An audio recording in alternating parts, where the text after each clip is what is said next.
నేను ఎమ్మెల్యేగా ఉన్నప్పుడు నెలకు 2 రోజులు షూటింగ్ చేస్తే తప్పంటారు.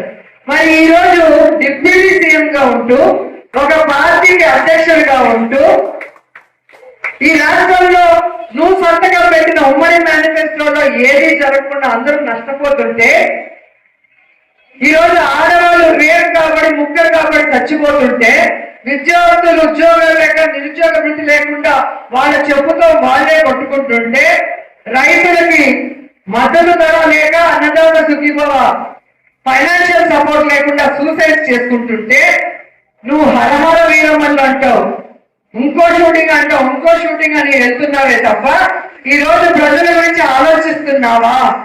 అలాంటి వారి గురించి మాట్లాడే దమ్ము ధైర్యం భానుప్రకాష్ ఉందా నేను అడుగుతున్నా. ఈ రోజు ఈ ఆంధ్రప్రదేశ్ లో ఎంతో మంది సినిమా ఆర్టిస్టులు ఎమ్మెల్యేలు అయ్యారు. ఎవరైనా నియోజకవర్గాల్లో ఇల్లు కట్టుకొని వాళ్ళ కుటుంబం మొత్తం అక్కడే ఉండి రాత్రి బాగులు ప్రజల ఫోన్లకి ఆన్సర్లు ఇస్తూ వారి సమస్యల కోసం, అభివృద్ధి కోసం, వెల్ఫేర్ కోసం పరిగెత్తారో ఒకసారి ఆలోచించండి. తండ్రి పేరు చెప్పుకొని బతికే ఇలాంటి వాళ్ళు కూడా తండ్రి ఏ విధంగా పైకెళ్ళాలో మనందరికీ తెలుసు, ఈ నియోజకవర్గం అంతా తెలుసు.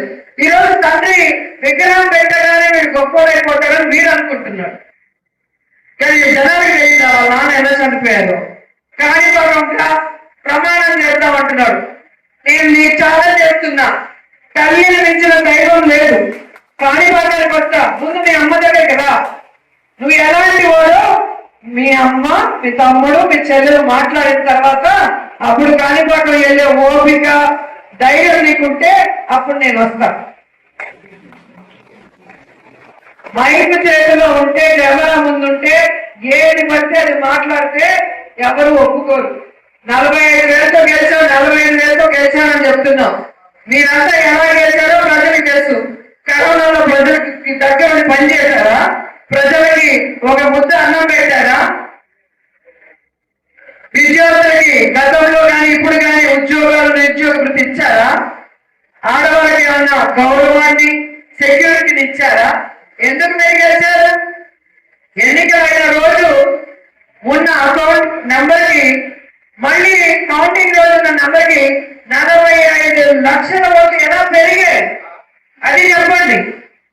ఎక్కడైనా బ్యాటరీ అనేది ఈవీఎంలో తగ్గుతుంది. రోజు రోజుకి మన సెల్ ఫోన్ కూడా మనం చూస్తాం, బ్యాటరీ తగ్గడమే కానీ పెరగడం ఎక్కడైనా చూస్తామా? మరి 90-95% ఎలా జరిగిందో మీరు ఎలా చేశారో అందరికీ తెలుసు.